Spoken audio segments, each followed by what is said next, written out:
Olá, meus queridos amigos e amigas.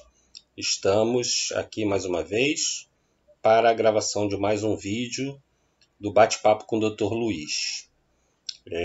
Hoje nós trouxemos como tema um trecho, né, de um livro que nem é muito conhecido da maioria das pessoas e mesmo entre os espíritas.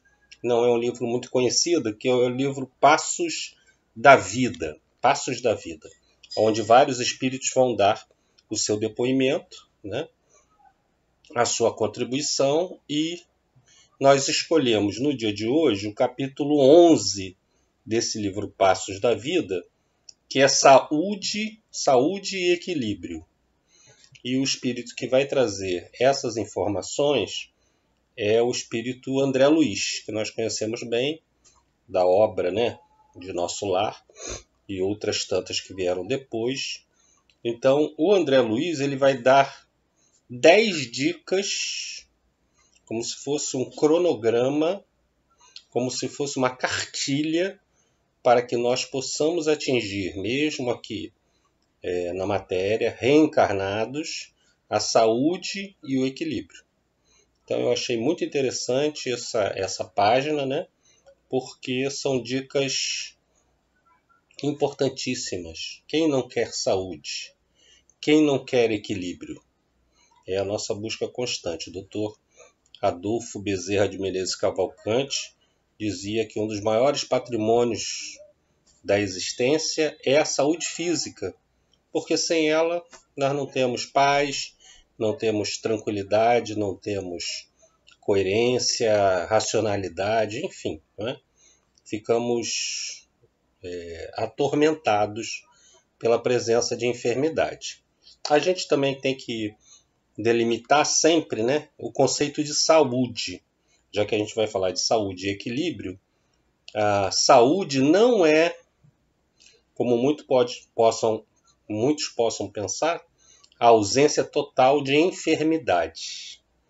A própria Organização Mundial de Saúde define como um bem-estar físico, psíquico e social. Ou seja, uma melhora, um equilíbrio nessas três condições. Obviamente, um equilíbrio físico não quer dizer que a ausência de doença, porque você pode estar doente e estar com seu corpo equilibrado, né? Combatendo aquela doença, né? Lutando com as suas defesas contra aquela enfermidade que muitas vezes é crônica.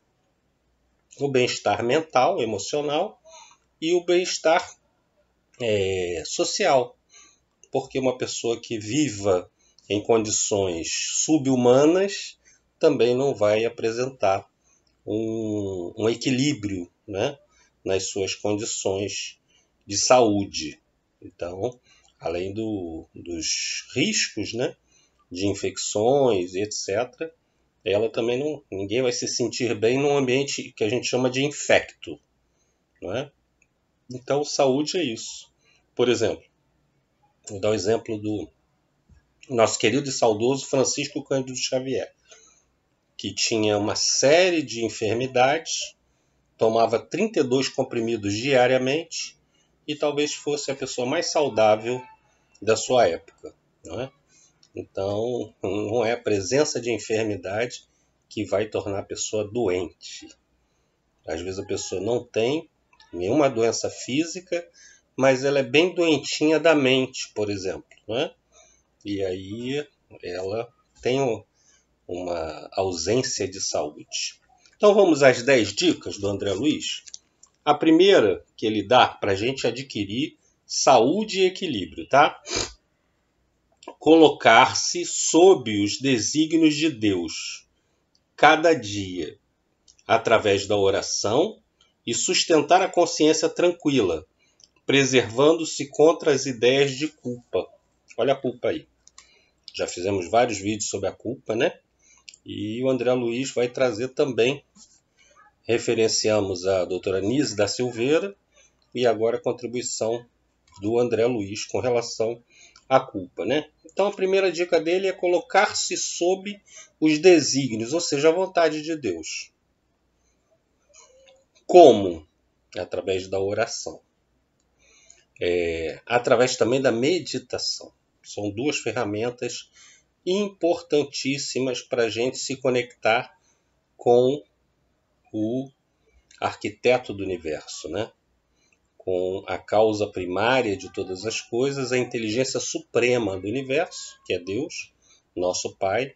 Nós precisamos fazer silêncio, recolhimento e também a oração. Durante a oração, nós nos reconectamos ao Pai. Então, o próprio Allan Kardec, na introdução do Livro dos Espíritos, no tópico 17, ele recomenda o silêncio e o recolhimento. Todas as vezes que a gente tiver alguma necessidade, entrar em contato com alguma realidade espiritual, externa ou interna, né? Se a gente faz uma autoavaliação, se a gente, por exemplo, lê um texto como esse, né? Do André Luiz, a gente precisa contextualizar. O que isso aqui está servindo para a minha existência, não para o vizinho, para a sogra, para fulano de tal, para o cônjuge, para o filho, não. Para mim, né? Contextualizar para mim o que essas recomendações. Se eu não fizer silêncio e recolhimento, eu vou ler batido, rapidinho e não vou apreender nada. Então, Kardec, na introdução do Livro dos Espíritos, ele fala da necessidade do silêncio e do recolhimento. Então, através da oração. Me lembrei da prece de Madre Teresa de Calcutá. Uma vez um repórter perguntou para Madre Teresa: a senhora que é uma figura tão emblemática, uma figura santa para todos nós, né? Como é que a senhora faz a sua prece? E ela deu uma resposta extremamente pitoresca. Ela disse assim: quando eu me dirijo a Deus, meu Pai, eu não falo nada, eu só escuto. A primeira parte da resposta dela. E o repórter insistiu, né? E ele, o que ele diz para a senhora? Ele não fala nada, ele só escuta.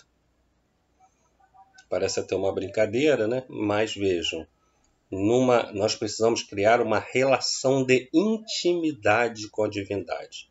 Não temos nada que temer a Deus. Temos que amar a Deus tanto quanto Ele nos ama. E quando nós criamos essa relação de intimidade, as palavras se tornam desnecessárias. Porque a gente sente no coração a presença dele, o direcionamento, a coordenação dele. Então, uma relação, por isso que a palavra religião vem do religare, do latim.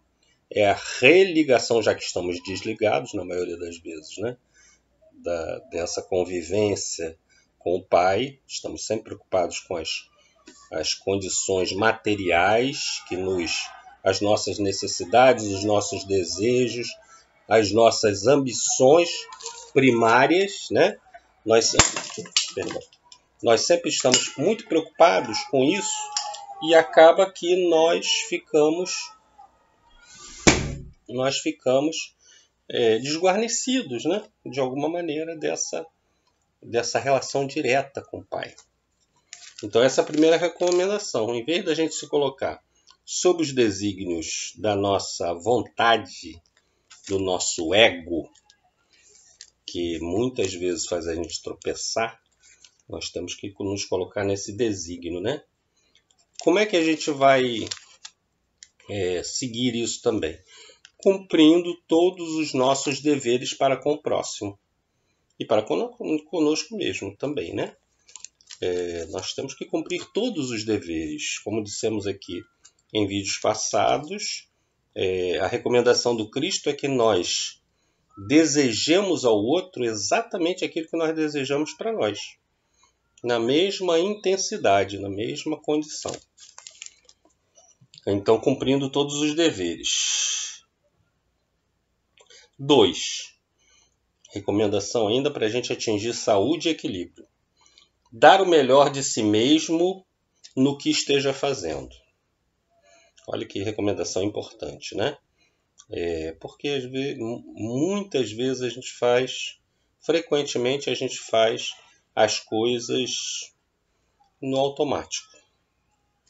Mesmo uma atividade considerada espiritual, sagrada, às vezes a gente vai no templo, né, católico, espírita, protestante, com uma postura protocolar. O corpo está lá, mas a mente e o espírito estão em outro lugar, completamente diferente. E quando fazemos qualquer coisa, pode ser uma coisa simples, um prato de comida, né, para os nossos familiares, o nosso trabalho, uma conversa, seja com quem for, que nós possamos colocar sempre o coração em tudo aquilo que a gente faz, né? Sem megalomania ou falsa modéstia, né? Sem excesso nenhum, né? Megalomania, achar que nós somos o tal, nem também com a falsa modéstia, que eu sou uma porcaria, que eu, né, não sei fazer nada direito. Fazer com amor, saber que a gente ainda não pode realizar coisas grandiosas, mas o mundo também é feito de pequenas coisas que se somam, né? Uma montanha, por exemplo, ela é feita de pequenos grãos de areia que vão se juntando e formam aquela montanha. Então, colocarmos, e nós temos um exemplo muito importante no livro também, muito famoso dentro da doutrina espírita, o livro Voltei. Voltei, que era um trabalhador da Seara Espírita, né, o irmão Jacó, o Fred Figner, né, e ele lá no meio do livro, ele diz que um dos grandes motivos de queda espiritual dele, né, dele não chegar tão bem no plano espiritual, é que ele não colocava amor nem ternura nas coisas que fazia. E olha que ele fez muita coisa. O irmão Jacó, ele era rico, ele contribuiu muito com a doutrina espírita, a implantação e etc. Doou muito dinheiro, mas ele mesmo confessa que faltou colocar uma pitadinha a mais de amor nas atividades que ele tinha. O André Luiz, por exemplo, que é o mentor dessa página aqui, quando ele é avaliado em Nosso Lar, descobrem que ele deu 6.000 consultas de graça, mas a maioria com indiferença, nem ligando para a pessoa, diz lá até por troça, né? Quer dizer, sem nenhum tipo de sentimento, de colocar o coração naquela atividade. Terceiro, manter o coração e a mente, atitude e palavra, atos e modos, na inspiração constante do bem. Ou seja, essa recomendação aqui é a recomendação do Cristo, vigilância e oração, para não cairdes em tentação. Vigiai e orai, vigilare do latim é estar desperto, né? A gente chama vigília, é o contrário do sono. Então, vigilante é aquele que está acordado. Vigilância, acordado para quê? Acordado para as suas questões íntimas, os seus sentimentos, os seus pensamentos e as suas atitudes. Então, é essa a preocupação que a gente tem que dar. E ele fala assim, manter o coração, a mente, atitude, palavra, atos e modo da inspiração constante do bem. Qual é a inspiração constante do bem? Vamos repetir, fazer ao próximo exatamente o que a gente gostaria de receber. Esse é o bem. Esse é o bem. Se a gente pratica isso em cada relação, pode ser com um funcionário de um balcão que nos atende, né, um servidor do condomínio, enfim, qualquer pessoa que você tenha contato. Se você consegue exteriorizar esse tipo de atitude, está praticando o bem. Se colocando no lugar da pessoa e fazendo por ela o melhor que você pode dar. Quarto, servir desinteressadamente aos semelhantes no alcance das nossas forças. Olha, isso é muito difícil, né? Muito difícil porque nós somos espíritos ainda muito rebeldes, muito apegados aos resultados das nossas atitudes. Nós queremos sempre que a pessoa dê algum tipo de reconhecimento Pode ser um elogio, pode ser qualquer coisa, né? Fale para outras pessoas bem da gente, né? Com relação àquela atitude, né? Então, o chamado interesse pessoal da questão 895 do Livro dos Espíritos, ela é ainda o mote, ela é o móvel da imensa maioria das nossas atitudes, né? Mas a gente tem que começar, né? Começar devagarzinho. Olha, o que eu posso fazer sem querer nada em troca? O que eu posso fazer por fulano sem desejar nenhum tipo de reconhecimento? É uma prática como tudo. Falei aqui da meditação. Tudo requer esforço individual para ser conseguido. Qualquer coisa. Então também a caridade desinteressada, embora no bojo das nossas caridades ainda seja uma exceção, uma raridade, na medida em que nós praticarmos ela e observarmos, será que realmente eu não tenho nenhum interesse? Ou é só da boca para fora? Pode ser da boca para fora, né? Então, observar o sentimento, para ver se existe algum interesse. Quinto, regozijar-se com a felicidade do próximo. Isso também é muito difícil, né? Você ficar feliz com as conquistas do próximo, né? A imensa maioria da humanidade vai ter o quê? Inveja. A gente vê isso nas redes sociais. A pessoa que só... Aliás, dificilmente a pessoa posta que está passando por uma necessidade, uma dificuldade. Ela está sempre bem viajando, jantando nos melhores lugares e etc, né? Então, nós temos essa tendência, né, a não valorizar as conquistas do alheio, da pessoa alheia, né? E pelo contrário, nós precisamos, né, sempre buscar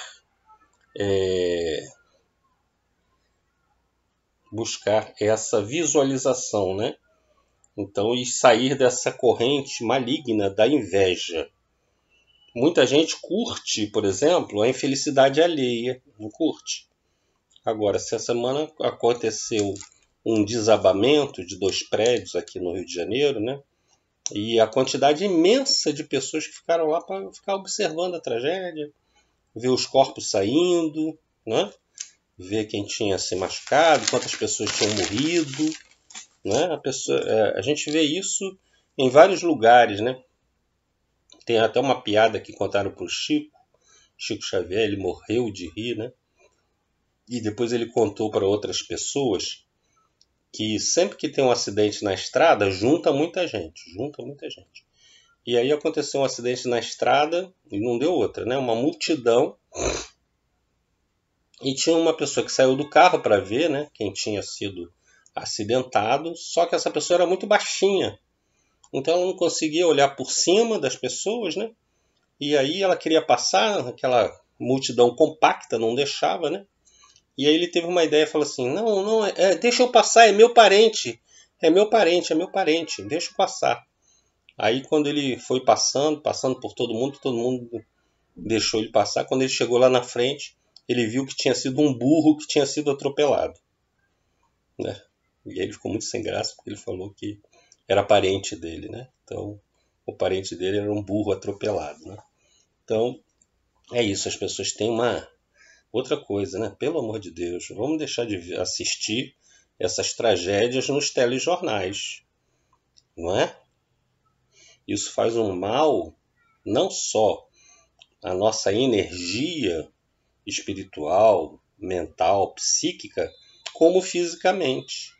Já se comprovou que a visualização de situações de violência diminui uma imunoglobulina na língua, chamada imunoglobulina S. E essa imunoglobulina, como todas as imunoglobulinas, são responsáveis pelas nossas defesas. Então, quando a gente vê uma situação violenta, a gente tem uma diminuição da nossa imunidade, abrindo campo para infecções de toda ordem. Quando nós buscamos, por exemplo, a visualização de uma palestra edificante, de coisas engraçadas, de uma música elevada, é o contrário. Essa imunoglobulina S da saliva ela aumenta. E, consequentemente, aumentando toda a nossa imunidade. Então, vamos selecionar, pelo amor de Deus, o que a gente está vendo? Alguns dizem assim, não, mas eu não posso ser alienado. Mas alienado de quê? Esqueceram de que Jesus falou para Mateus, né? Mateus ou Tiago, agora eu estou na dúvida, no livro Boa Nova, ele diz assim, quem governa o planeta é Deus. Está tudo sob controle, está tudo sob o governo dele. Você está preocupado com o dirigente tal, o presidente, o deputado, mas quem governa o planeta é Deus.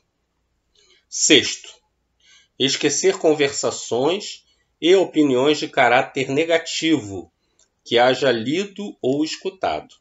Essa entra na mesma do que a gente está falando, né? Não fixar-se com coisas negativas e nem ficar repetindo, o prédio desabou lá na Muzema, aqui no Itanhangá, não sei o que, aí você fica repetindo aquilo, morreram 7 pessoas e tal. Não vamos nos fixar em tragédias, em coisas negativas, nem nas coisas negativas do nosso próximo, né? Vamos tentar olhar sempre o lado positivo. Sétima dica de André Luiz para a gente atingir saúde e equilíbrio. Vocês estão vendo como é importante esse roteiro que ele está dando para a gente? Sétimo, acrescentar pelo menos um pouco mais de alegria e esperança a toda pessoa que tiver contato. Mesmo as pessoas mais negativas, né? Que chegam para a gente e a gente tem que acolhê-las, tomar cuidado para não entrar na sintonia da sua negatividade.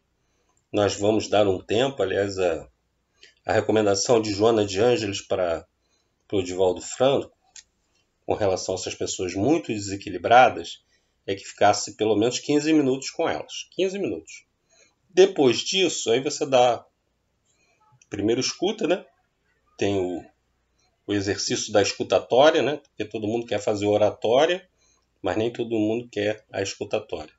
Então você já deu o seu ombro amigo, aquela pessoa desabafou, você deu algum tipo de orientação, recomendou a presença na casa espírita, o passe, a desobsessão, seja lá o que for, e pronto. Tomar cuidado, porque senão, a partir de determinado momento, essa pessoa te arrasta. Outro dia, recentemente, eu estava conversando com uma menina que estava fascinada, obsessão de fascinação, e ela não parava de falar, das suas questões íntimas, negativas, e aí você tem que interromper, porque senão você entra naquele redemoinho, né? Você entra no redemoinho dela. Então tomar muito cuidado e mais uma vez, né? Vamos lembrar o exemplo marcante dessa santa chamada Madre Teresa de Calcutá, que para as suas noviças, as suas seguidoras, a recomendação básica, fundamental era a seguinte, que nenhuma pessoa saia do contato com vocês pior do que chegou. Todas elas têm que sair um pouco melhores. Daí depende a vossa atuação, de levar esperança, alegria, porque o Evangelho, né? O Evangelho é boa, a palavra Evangelho é boa notícia. Nós temos tudo ali no Evangelho para motivar e tirar do lameiro qualquer pessoa, desde que a gente conheça. A gente tem que conhecer o Evangelho, né? É fundamental que a gente leia todos os dias. Não é só o Evangelho segundo o Espiritismo, não. É o Evangelho mesmo, de João, de Marcos, Mateus, né, e Lucas. Temos que conhecer o Evangelho, porque é uma fonte inesgotável de soluções para absolutamente todos os problemas e dilemas humanos. 8. Admirar as qualidades nobres daqueles com quem conviva, estimulando-os a desenvolvê-las.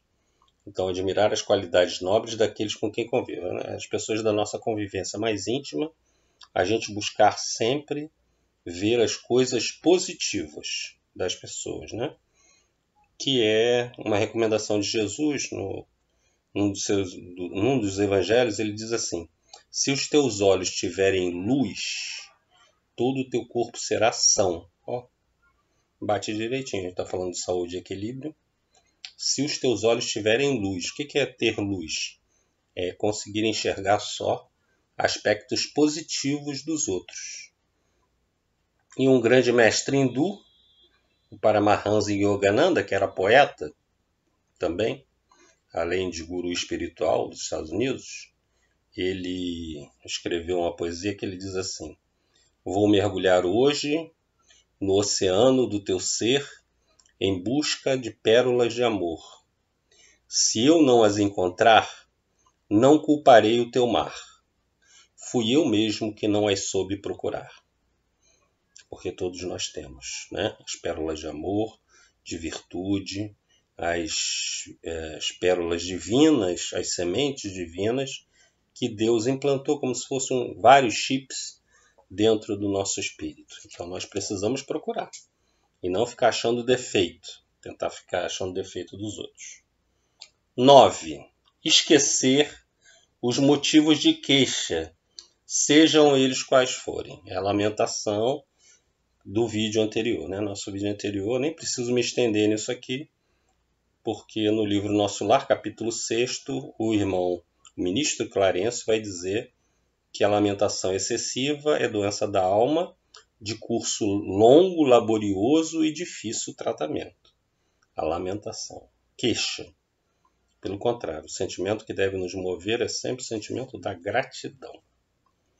E por fim, o 10º, viver trabalhando e estudando, agindo e construindo, no próprio burilamento e na própria corrigenda, de tal modo que não se veja capaz de encontrar as falhas prováveis e os erros possíveis dos outros. Essa advertência do André Luiz é fantástica. O que ele está dizendo assim? Olha, se preocupa com você, com relação a essa questão da modificação espiritual, da chamada, que a gente chama no espiritismo de reforma íntima, a transformação do ser, a renovação do ser. Então, não ficarmos distraídos dessa condição, envidarmos todos os esforços para observar como nós temos atuado no mundo, quais são os sentimentos que nos movem, quais são os pensamentos que abundam na nossa cabeça. Então, essa busca incessante. E aí ele diz assim: a tal modo a gente tem que procurar isso, que a gente não vai achar, né? Não vai ser capaz de encontrar as falhas prováveis e os erros possíveis. Olha aqui como é que ele coloca como adjetivo, né? Provável possível, porque às vezes não é. A gente está achando que é uma falha grave daquela pessoa e é o modus operandi dela. A gente não tem contato com a realidade espiritual daquele ser, das suas vidas passadas, das suas reencarnações, que são todas solidárias. Então ela pode estar fazendo um progresso, comparado ao nosso, muito mais veloz e muito mais eficaz. Ela pode estar evoluindo mais do que a gente, e a gente está se pegando num defeitinho, numa tendência, né? numa bobagem que absolutamente não tem importância nenhuma na evolução espiritual daquele ser. Então, é provável possível, porque a gente considera muita coisa certa e errada, mas só que tem o certo 1 e tem o certo 2, como eu aprendi com o meu amigo Alexandre, né? O meu certo é o certo 1, da outra pessoa é o certo 2. Ela acha que aquilo é certo. Por que a minha vontade tem que prevalecer sobre a daquela pessoa? Então é um grande equívoco. E Jesus, para ratificar e endossar isso aqui que a gente está falando, ele fez uma recomendação há 2000 anos atrás. Antes de você enxergar o cisco no olho do seu irmão, tira a trave do teu. Não quer dizer que o nosso irmão tenha problemas menores, dificuldades, obstáculos, tendências. Não é isso. Né? Pode ser que seja uma pessoa mais complicada do que a gente mesmo, né? Espiritualmente, com mais dificuldades, com mais conflitos. Não é isso que Jesus está dizendo. Quando ele faz a comparação do cisco e da trave, que é uma coisa bem maior, ele está querendo dizer da atenção que a gente tem que dar às nossas dificuldades íntimas e não a dos outros. Dos outros só um cisquinho, né? E só para você aprender a não fazer aquilo. Só isso. Só para servir de aprendizado, não de crítica. Por quê? A gente sabe, eu não sou psicólogo, mas todo mundo conhece a chamada projeção, né? A gente tem um problema dentro da gente, uma tendência qualquer negativa, né? Uma tendência contrária à lei divina, um vício, uma paixão, e a gente tem dificuldade de lidar com aquilo, de aceitar que a gente é portador daquilo, e frequentemente a gente projeta em outras pessoas para aliviar, como se fosse uma refrigeração interna, né? Então a gente joga nos outros, os falsos moralistas, não é isso? Que combatem, por exemplo, a sensualidade, e eles têm conflitos terríveis de sensualidade. Então a gente tem que ficar bastante vigilante e dando atenção imensa àquilo que pode ser corrigido na nossa intimidade e sem se preocupar muito em corrigir os outros. Essa é a nossa finalidade. Então foi isso, meus queridos, as 10 dicas, né? Maravilhosas desse livro Passos da Vida. Quem quiser tem na internet, tá? Pode baixar em PDF tranquilamente. São poucas as mensagens, poucas, mas muito profundas as mensagens do livro Passos da Vida. E então é isso que eu queria trazer para vocês. Dizer que amanhã, segunda-feira, estarei retomando devagarzinho as palestras, graças a Deus. Amanhã estarei na Federação Espírita Brasileira, às 14h30. E na terça-feira, às 20 horas, estarei no IEJA, Instituto Espírita Joana de Ângeles, em Copacabana. Quem quiser pode procurar na internet o IEJA. A partir de 20 horas nós estaremos lá fazendo um estudo também. E vamos terminar com uma das letras, uma das músicas assim mais bonitas que o Brasil tem. O Brasil tem mesmo, eu vou falar a verdade. Uma das letras mais bonitas que eu já escutei na minha vida. Ela foi composta por duas pessoas, né? O João de Aquino e outro que a gente conhece bem, o Paulo César Pinheiro. Paulo César Pinheiro é um compositor fantástico que já compôs mais de 2.000 músicas com vários parceiros, vários cantores, né? Trouxeram as músicas dele. Então, o compositor que agora vai fazer, no final de abril, vai fazer 70 anos. E ele compôs essa música, essa letra, quando tinha 14 anos de idade. Vejam a genialidade desse compositor, Paulo César Pinheiro. Que fala exatamente sobre isso tudo, né? Porque a gente está falando de saúde e equilíbrio, e é um hino à alegria, né? É um momento que a pessoa diz assim, não, tristeza, me desculpe, mas eu estou saindo de você. Só falta botar assim, eu encontrei Jesus, encontrei o Evangelho na minha vida, então sai de mim, né? Então a letra, que eu não vou ler toda, eu vou botar a música aí no link, né? A música se chama Viagem, foi imortalizada pela Maísa, né? A cantora Maísa, e diz assim: ó tristeza, me desculpe, estou de malas prontas. Hoje a poesia veio ao meu encontro. Já raiou o dia, vamos viajar. Vamos indo de carona na garupa leve do vento macio, que vem caminhando desde muito longe, lá no fim do mar. Vamos visitar a estrela da manhã raiada, que pensei perdida pela madrugada, mas que vai escondida querendo brincar. Senta nessa nuvem clara, minha poesia, anda, se prepara, traz uma cantiga, vamos espalhando música no ar.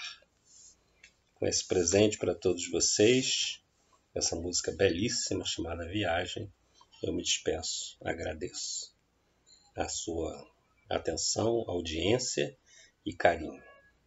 Graças a Deus. Namastê.